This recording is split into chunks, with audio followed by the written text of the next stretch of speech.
It's Tuesday morning. Let's look at our calendar. So we have our little marker here on the 19th. So if I look up here, it is Tuesday. There's a T there. May 19th, 2020. If you could say that with me. Today is, where are we? Tuesday, May 19th, 2020. If we write that with numbers, it's 5 for May, 19 for the day, and 20 for the year. And today is day 168, which means 100 plus 60 plus 8. And if we look at our, if we look at our schedule, we've got reading and art and math and science. Writing if you're a 5th grader later. Art today is going to be, because today is the letter N, it's name day. So, if you have your N through Z bag, like I do, there is probably a rolled up piece of paper in there that has a blue dot on it. So you want to use the side that has the blue dot, right? There's a blue dot in the corner, and this is the side you're going to use, right? And I'll show you what we're going to do with this in the art video, but that's what we're going to use today for N, which is name day. And the book we have today is one that Henry chose. This is one of the very few picture books he still has left on his shelf. It's called Andrew Henry's Meadow. He got this for his birthday, probably when he was 8 or, let's see. To Henry from Charlie Hubble on your 6th birthday. Wow, we've had this one for a while because Henry's 15, so 9 years. This is one he likes. It's kind of a long one, but I like the words and I like the illustrations. Until that spring, Andrew Henry Thatcher lived with his family in the town of Stubbsville. Kind of sounds like a made-up town, but there it is. It's a lovely little town, obviously surrounded by mountains and fields. Let's see what goes on in Stubbsville. He had a father and a mother and 2 older sisters named Miriam and Martha. The girls were always with each other. He also had 2 younger brothers named Robert and Ronald. They were always with each other. Andrew Henry was in the middle. He was always with himself, yet he didn't mind. He had plenty of things to do. Mrs. Thatcher was usually busy in the kitchen, but Mr. Thatcher was tired when he came home from work. He liked to read the paper and have things quiet. So let's see, we can see Dad's reading. There's one of the sisters and a brother. Is that the other sister? Nope, that's the other sister. She's sewing. There's Andrew Henry, and looks like there's Mom in the kitchen. Miriam and Martha liked to sew or try new ways to wear their hair. Robert and Ronald liked to play with toy cars and coloring books, and there they are down there. There's Andrew Henry by himself, but Andrew Henry liked to build things. So this is some kind of contraption. Ooh, it looks like it's using gravity to move the water. Spin the wheel. We were talking about hydroelectric power today. Oop, and then down it goes. Looks like the water's going to be collecting in the flower pot. Mrs. Thatcher was unhappy with Andrew Henry when Andrew Henry built a helicopter in the kitchen. Yeah, that might be an outside thing, right? But there he is in the kitchen. Quite resourceful using the ceiling fan. The helicopter had many fine features. Nevertheless, she said to him firmly, Andrew Henry, I have work to do. You must take that thing out of the kitchen. Ooh, there's the finger pointing too. We've all seen that. Then Andrew Henry built an eagle's cage in the living room, and Mr. Thatcher was annoyed. It was a fine eagle's cage. An eagle would have liked it, and Mr. Thatcher didn't. He told Andrew Henry to go outside and to take the eagle's cage with him, and it's a big cage. For those of you that have read The Eagle's Nest this year in reading, you know eagles are huge, and they build huge nests, so you need a huge cage. But there's Dad. Go away. When Miriam and Martha saw the merry-go-round Andrew Henry had hitched up to the sewing machine, they were upset. This was a very old-fashioned sewing machine. Mrs. Seeger actually has one of these, where here's the sewing machine, and you have to press the pedal to make it go up and down, up and down, up and down. And that's a lovely merry-go-round. You can see he's got the pedal attached to this piece here, and it's turning the merry-go-round. It went around nicely too, but they told him to unhitch it and do it right now. And look, here they are too, they're pointing. Poor Andrew Henry just wants to build stuff. Robert and Ronald didn't even like the system of pulleys Andrew Henry rigged up in their room, although it could close the door, fetch the crayon box, and lift the table 1.5 feet off the floor. So here he is with his pulleys. You can see he's lifting the table, but the boys don't look very happy.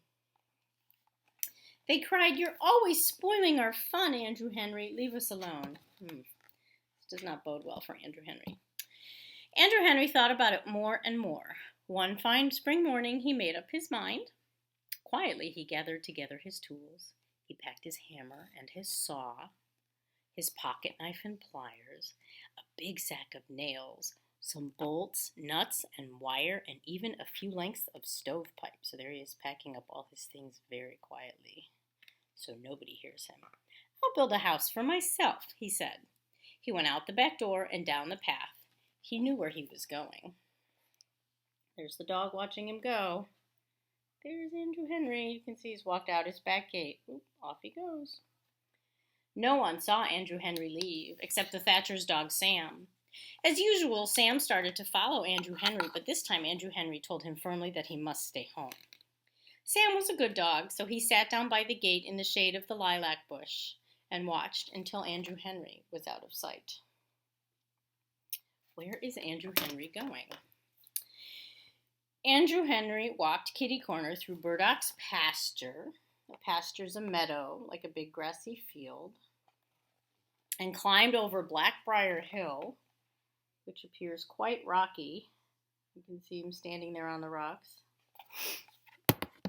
This looks like a fun place to play, though. Then he went out across Warzybski's swamp. There's the swamp. I don't know who Warzybski is. And in through the deep woods. There he is in the trees. Let's hope he brought a compass or a map so we can get home. Finally, he came to a meadow. A stream wandered through the meadow, sparkling in the sunlight. On one side was a tall fir tree, straight and strong. So there he is. You can see there's the little stream, and there is the lovely, straight, tall fir tree. Andrew Henry walked right over to the fir tree. He dropped his tools beside it and looked the ground over. "Here is where I'll build my house," he said to himself. All right, let's see what he does. He set to work, and before long the house was finished. The walls were made of clay and rocks and poles. The roof was made of fir boughs. That's the branches with the leaves on them. And outside one window there was a fine landing field for dragonflies. So here's his little house. Not bad. You can see he's got rocks in there and patched up the walls with mud. And now you'll notice he has the stove pipe going up there. So if he sets a fire in the fireplace, all the smoke can go out and not stay in the house, which is a big deal. But Andrew Henry wasn't alone long. Soon Alice Burdock stepped out from the deep woods. She had her bird things with her. Mr. Burdock, who was a farmer, didn't care for birds. They ate his cherries, scratched up his corn, and nested in his barn. So there is Alice Burdock coming to join Andrew Henry in the meadow. He put scarecrows, this is talking about Alice's dad, he put scarecrows in the cornfield and tied tin cans in the cherry trees to scare away the birds. He even kept 4 cats in the barn to discourage the swallows from nesting there. But Alice liked birds. She had brought along what she could. "Andrew Henry, will you build me a house too?" So there she is with all her bird stuff.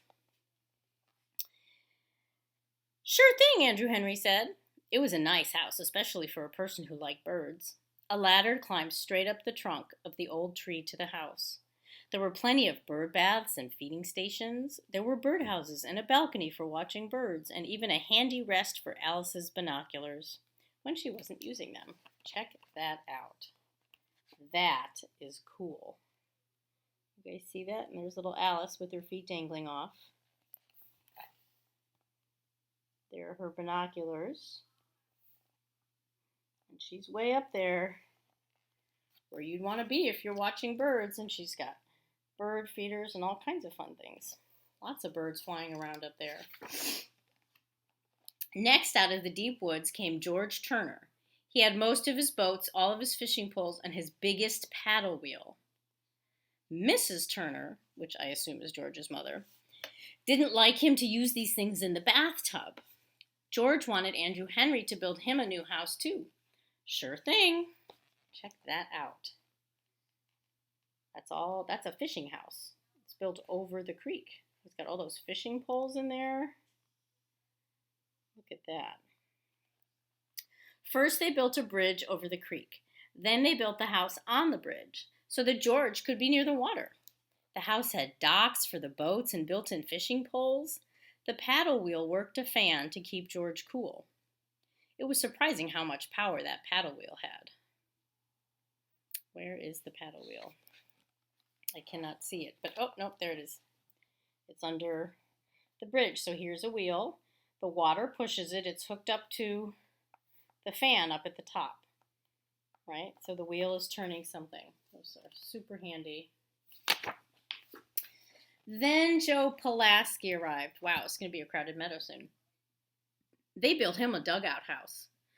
The door was on the roof, and the chimney stuck out of the ground. Joe wanted an underground house so that his pets would be comfortable. He had gray mice and white mice, a pet mole, and a pair of brown rabbits. The house had rooms and passageways for his pets. The mole's passageways were wonderfully misleading. So, here's the ground. There's the door to go in. It's underground. And there, you can see, here's his space, and the animals have their spaces to get in and out. That's pretty cool. Andrew Henry is quite creative. Oh, Jane O'Malley and Margot Laporte showed up next. Andrew Henry built Jane a house that looked like a castle with turrets. Check that out. That's a cool house. There's even a drawbridge. They dug a ditch around it, which filled up with water from the creek. The ditch made a useful moat, especially when the drawbridge was up. Jane had her dress-up clothes with her. She hoped her mother wouldn't miss them too much. Oh, I think she's dressed in Mom's clothes. But she sure is dressed like a princess for the castle. She explained that they made her feel like Lady Jane instead of just plain Jane. Margot's house was tall in the middle, like a teepee, but it had a long, low entrance, like an igloo. So, here's her cone-shaped house, right? But then here's the entrance you had to crawl in, like the tunnel that goes in an igloo. Looks like she has a tuba, which is a really loud musical instrument. She needed privacy for her music. Visitors had to crawl in on their stomachs. They also had to give 3 toots on the horn she had hung beside the door. Sometimes Margot didn't answer because she couldn't always hear the horn when she was practicing. Down the hill, across the swamp, and into the woods came 3 more children. Sarah Lerner had a cookie sheet full of mud cakes her mother had made her take out of the oven. Don Peterson had a dresser drawer full of dandelion seeds he had been saving to use for parachutes. Stanley Hayes had the 2 racing toads his father wouldn't let him keep in the basement. So, mud pies, dandelion seeds, and the 2 frogs, which he, believe it or not, has on little leashes.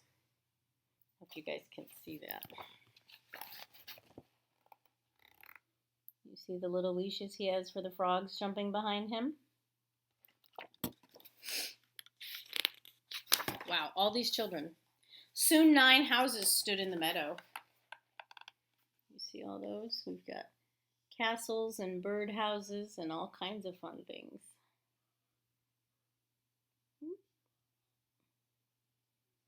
That's a lot of kid houses. It looked like a small village.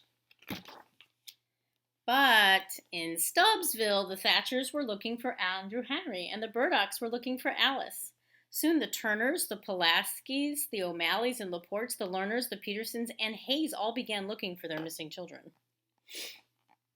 Not surprising, parents always miss their kids. For 4 days and 4 nights, everyone searched frantically. They hunted in the fields and the barns, the buildings and the vacant lots, but the children could not be found. You can see here's everybody searching at night with their flashlights. Poor parents must be frantic. The only one who wasn't searching was the Thatcher's dog, Sam. He sat quietly under the lilac bush by the gate. Sam was a good dog, but he was very lonesome without Andrew Henry. As he gazed sorrowfully out toward the far corner of Burdock's pasture, the lonesomeness in Sam grew and grew and grew. Finally, it grew too big for even a good dog. On the morning of the 5th day, Sam raised his head and out poured a long, aching howl. See that? Oh! You can see everybody has turned toward the dog.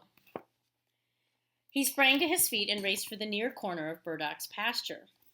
The townspeople all heard the howl and saw Sam racing off with his nose to the ground. The dog has found their trail. Follow Sam. Hooray for Sam. Sam ran kitty corner through Burdock's pasture. The fathers and the mothers, the sisters and the brothers, even the cats and the dogs of the missing children all ran kitty corner after him. So there is Sam jumping the fence, and everybody hopefully will follow him. They climbed up over Blackbriar Hill and went across Warziski's swamp and in through the deep woods. So you can see them all down there, traipsing through the woods, until they came to a meadow. It was Andrew Henry's meadow. There were the children. So grown-ups, children.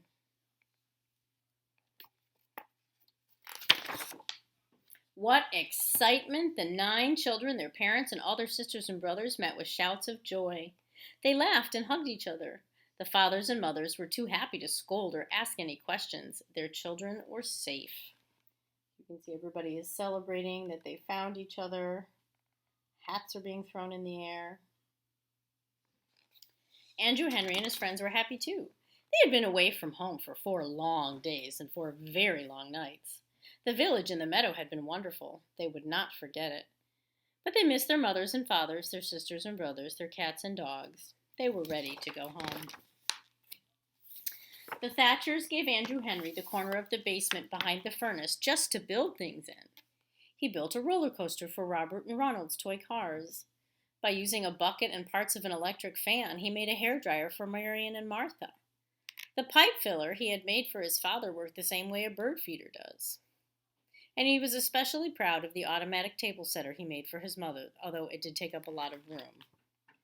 So here's his space in the basement, and he is making some amazing contraptions there. All his family's watching.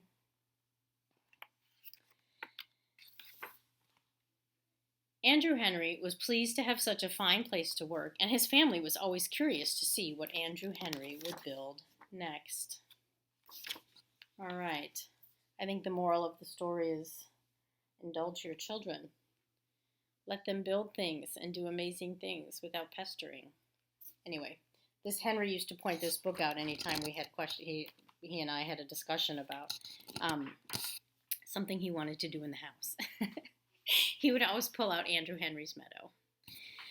I will see you all later at reading and math and science and writing. I hope you have a good day. Bye.